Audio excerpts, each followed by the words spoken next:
తిత్వా తుఫాను ప్రభావంతో నెల్లూరులో భారీ వర్షాలు పడ్డాయి. దీంతో లోతట్టు ప్రాంతాలు జలమయమయ్యాయి. పలు కాలనీలో ఇళ్లు నీట మునిగాయి.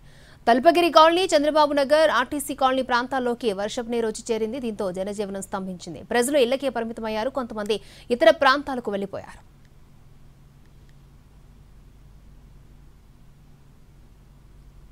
దిత్వా తుఫాన్ ఎఫెక్ట్ కు సంబంధించి మరిన్ని వివరాలను మా ప్రతినిధి వెంకట్ మనకు అందిస్తారు. దిత్వా నెల్లూరు కార్పొరేషన్పై తీవ్ర ప్రభావాన్ని చూపింది. గత రాత్రి నుంచి ఎడతెరిపి లేకుండా కురిసిన భారీ వర్షాలకు కార్పొరేషన్ పరిధిలోని లోతట్టు ప్రాంతాలన్నీ కూడా నీట మునిగినటువంటి దృశ్యాలని మనం చూస్తున్నాం. కార్పొరేషన్ పరిధిలో లోతట్టు ప్రాంతాలుగా చంద్రబాబు నగర్, తల్పగిరి కాలనీ, అలాగే రెవెన్యూ కాలనీ, ఆర్టీసీ కాలనీలు ఉన్నాయి.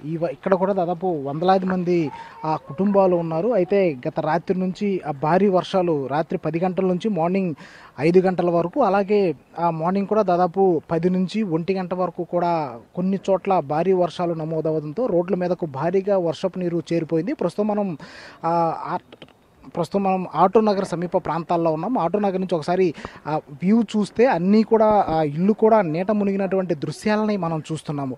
కొన్ని చోట్ల ఇల్లు పూర్తిగా మునిగిపోయాయి. మరికొన్ని చోట్ల దాదాపు ప్రహరీ గోడ వరకు నీరు చేరిపోవడం మనం స్క్రీన్ పైన చూస్తున్నాం. అది కాలేజీ ప్లే గ్రౌండ్ కూడా పూర్తిగా మునిగిపోయినటువంటి దృశ్యాలు మనకి కనపడుతున్నాయి. అదంతా కూడా తల్పగిరి కాలనీ ప్రాంతం. వర్షం పడిన ప్రతిసారి కూడా ఇక్కడ భారీగా వర్షపు నీరు చేరేటువంటి పరిస్థితి. అయితే తల్పగిరి కాలనీ నుంచి చంద్రబాబు నగర్, అలాగే ఆర్టీసీ కాలనీ, దాని తరువాత ఆ రెవెన్యూ కాలనీ వంటి ప్రాంతాలు ఎక్కువగా ఇక్కడ ఉంటాయి.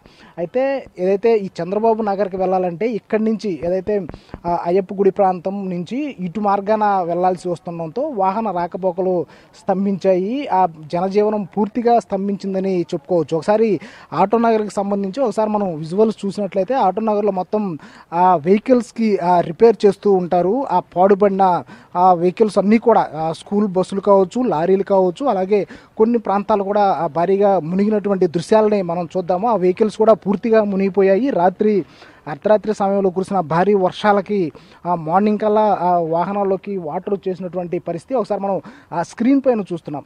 ఇదంతా కూడా తల్పగిరి, అలాగే ఏదైతే ఆటో నగర్ సమీప ప్రాంతాలకు సంబంధించిన విషయం. అయితే గత రాత్రి భారీ వర్షాలు కురుస్తాయని గ్రహించిన కొందరు ఇళ్లకి తాళాలేసి వాళ్ళ బంధువుల ఇంటికి వెళ్ళిపోయినటువంటి పరిస్థితి. అయితే ఎక్కడ రోడ్డు ఉంది, ఎక్కడ గుంట ఉంది కూడా తెలియకపోవడంతో ప్రజలు తీవ్ర ఇబ్బందులు పడుతున్నటువంటి దృశ్యాలని మనం చూస్తున్నాం. అక్కడ దాదాపు ఇల్లు కూడా కూలిపోయింది. ఆ ఇల్లు దాదాపు పైకప్పు వరకు నీరు చేరిపోవడంతో కూడా స్థానికులు తీవ్ర ఇబ్బందులు పడుతున్నారు. అయితే ఈ ప్రాంతాల గుండానే తలపగిరి కాలనీకి వెళ్లాల్సి వస్తూ ఉండడంతో అక్కడ ఉండే జనాలు ఆ టౌన్లోకి రాలేక, టౌన్ నుంచి అక్కడికి వెళ్ళలేక కూడా తీవ్ర ఇబ్బందులు పడుతున్నటువంటి పరిస్థితి నెల్లూరు కార్పొరేషన్లో ఉంది. అయితే 3 రోజుల నుంచి ఆ జిల్లా వ్యాప్తంగా కూడా మోస్తారు వర్షాలు కురుస్తున్నాయి. గత రాత్రి నుంచి నెల్లూరు కార్పొరేషన్లోనే అత్యధిక వర్షపాతం నమోదైంది. ఇటుపక్క తిరుపతి జిల్లా విషయానికి వస్తే చిట్టమూరు, వాకాడు ప్రాంతాల్లో కూడా అత్యధిక వర్షపాతం నమోదైంది. సర్వేపల్లి నియోజకవర్గంలో ముత్తుకూరు, వెంకటాచలంలో కూడా గత రాత్రి అత్యధిక వర్షపాతం నమోదైంది. వీటన్నిటికంటే నెల్లూరు కార్పొరేషన్లోనే భారీ వర్షాలు కురవడంతో ఈ దుస్థితి ఏర్పడినటువంటి పరిస్థితి. అయితే మళ్ళీ వర్షం స్టార్ట్ అవడంతో ప్రజలు ఇబ్బందులు పడుతున్నారు. ఇవి నీరంతా క్లియర్ అవడానికి దాదాపు 2-3 రోజులు పట్టే అవకాశాలు ఉన్నాయి. సో మరోపక్క జిల్లా యంత్రాంగం కూడా అప్రమత్తమైంది.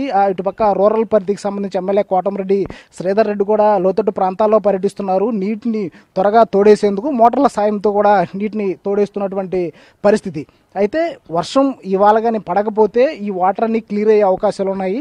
వర్షం ఇలాగే కంటిన్యూ అయితే మాత్రం ప్రజలు తీవ్ర ఇబ్బందులు పడే అవకాశాలు స్పష్టంగా కనిపిస్తున్నాయి. కెమెరామెన్ ప్రదీప్తో వెంకటనారాయణ, NTV, నెల్లూరు నుంచి.